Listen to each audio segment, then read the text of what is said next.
Hey, it's got here, and it's time to talk about Fairy Tail. And this episode definitely upped the stakes and what's going on here, especially with Toka.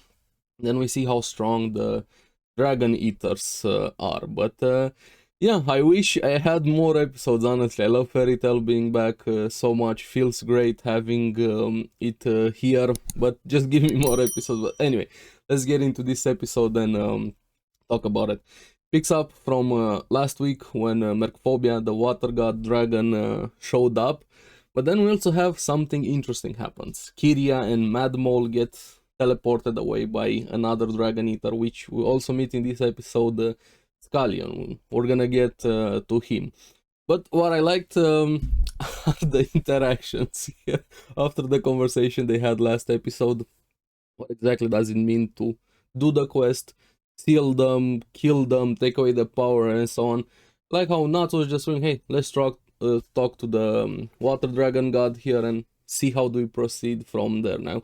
Natsu gets stronger when he has to face somebody to protect his friends, when he doesn't really have a reason to fight, even though it hurt him a bit to back down, he does it. But they have to figure out if he's a good guy or a bad guy, this water god dragon, because he says the right things. I'm still suspicious. Like I said, I do have some spoilers here, but I'm not sure about him yet. My main spoilers are mainly about Toka, which we're gonna get to her. But Merkphobia says he wants to be sealed and actually starts treating them as guests with respect, shows them his temple, and I think we know who wears the pants in that relationship.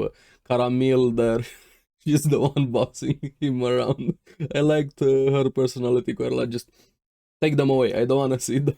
After you talk to them, get rid of them there. And he shows them he has a garden, medical facilities. He takes care of everybody around there. He has a watchtower and so on. And I'm like, is this too good to be true? He kind of does way too much good and good things in general. But here, starts being at least a bit more honest, saying he has had a dark past, he killed a lot of people, and maybe that's why Lesferia wanted him sealed slash dead. Maybe he killed somebody related to Lesferia, which, speaking of Lesferia, I still don't have a lot of information about him. Also, fully what happened in the past. Of course, this is just the first dragon god from the 5 that we know of, but apparently he says Merkphobia, he started changing, at least thanks to Caramel at the start. He saw a different perspective there and says he has to leave this world because his magic is out of control. Which is true. He even admits, saying that history kind of twisted his own atrocities, made them into miracles, which that can happen 100%, and the reverse can also happen either way.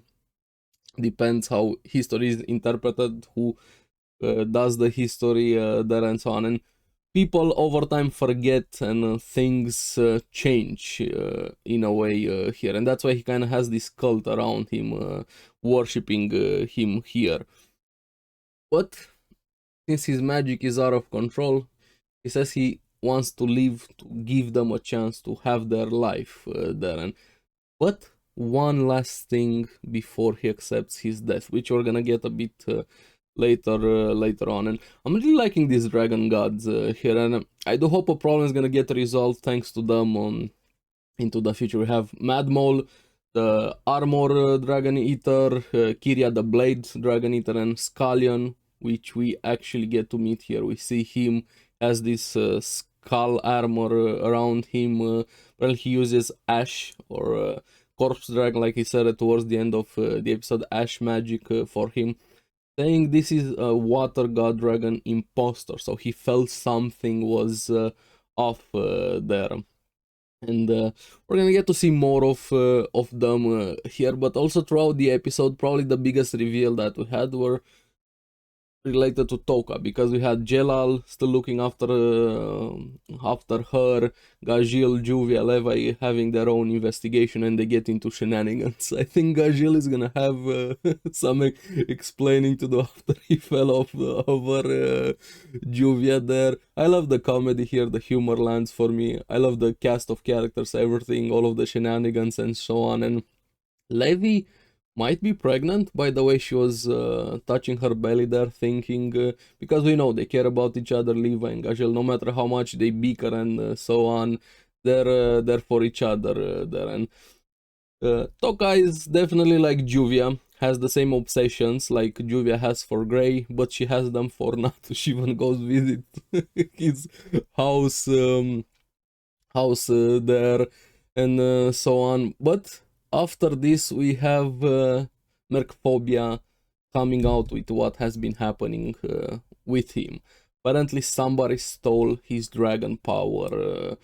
Here, the white mage, which this is something I knew of, but we're gonna get into that. And then they get interrupted.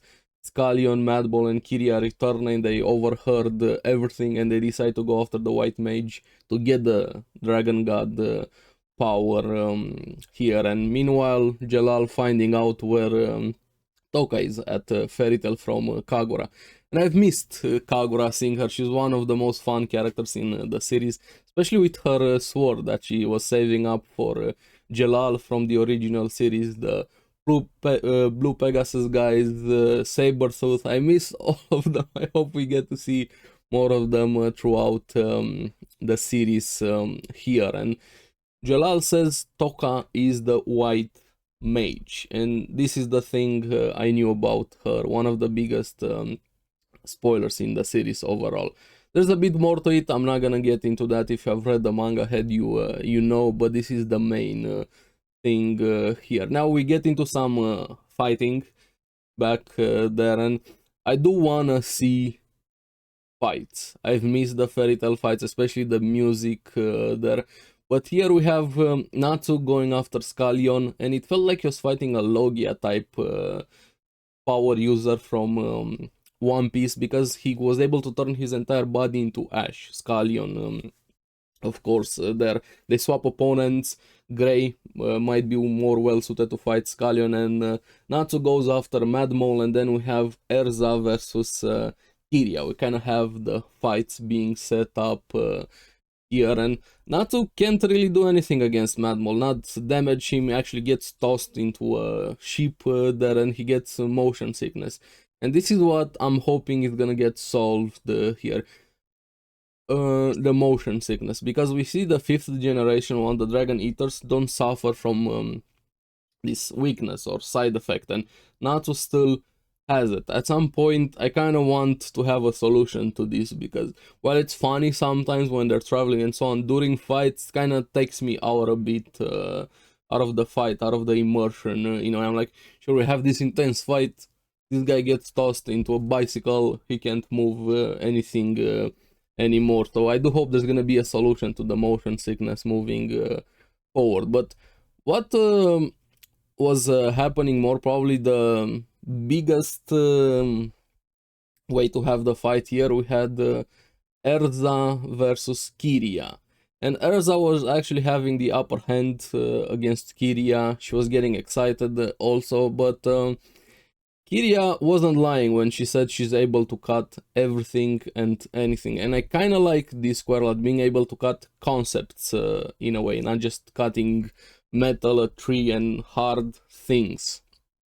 She's able to cut Erza's strength away from her.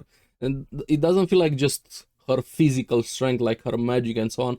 Think more like her mental strength, like her tenacity and so on, because it makes Erza very meek, very embarrassed. She kind of loses herself, even gets embarrassed over being in a swimsuit and start prostrating herself, begging, everything kind of became subservient to Kyria there, even gets stepped on. That should have been me there. Step on me, Kyria. Wait, what? I didn't say that. But yeah, this is gonna be interesting. I do think Erza is gonna probably be able to overcome it at some point. Wendy and Charles come in trying to help her. They get blasted away, all of them, by Blade Dragon Roar. So this was the first defeat that we had, or the second, because Natsu also lost on the ship versus Mad Mole. But then we have Grey versus Scallion, kind of going back and forth. One using Ash magic to turn everything into ash. He's also very overpowered because according to him he can turn all magic into ash, so there's nothing to hurt him with there.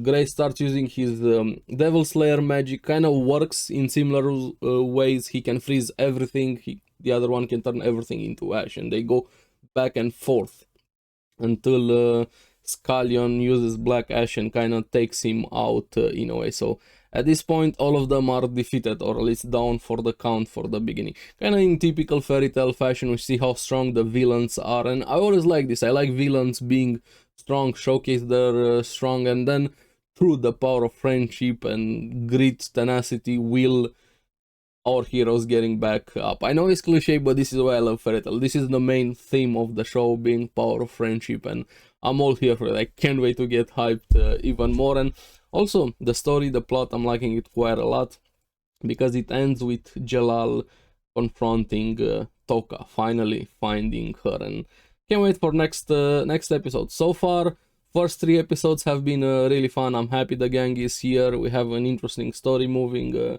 forward there. I'm really curious, what do you guys think after the 3 episodes so far? Are you glad Fairy Tail is back? I do hope you guys have watched the original series. If you have just jumped in right now into Fairy Tail, please go back and watch everything previously.